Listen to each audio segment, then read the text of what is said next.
Hi, I'm Brandon, and here's my bike check.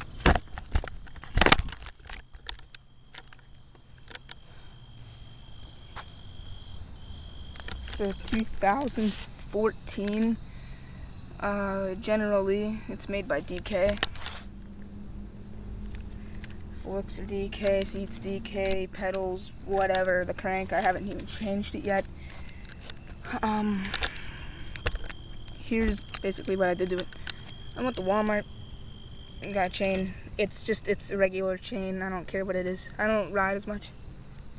There's people in the woods up there.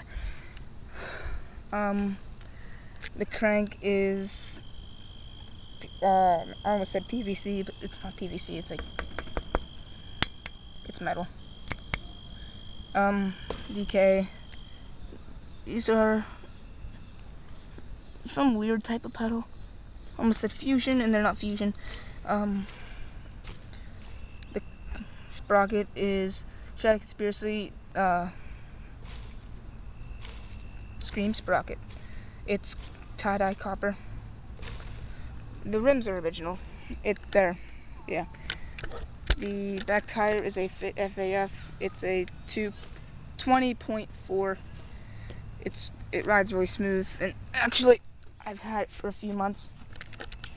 The treads are beautiful. I love them.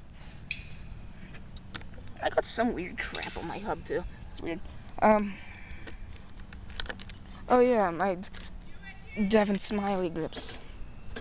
They're made by Fly Bikes, because he rides Fly. She says Devin Smiley there. I put them like that because I liked how they turned out. And this one kind of screwed up. It says Devin Smiley. And it also says Fly somewhere. Yep. What? No. Alright, here's my bike check. There.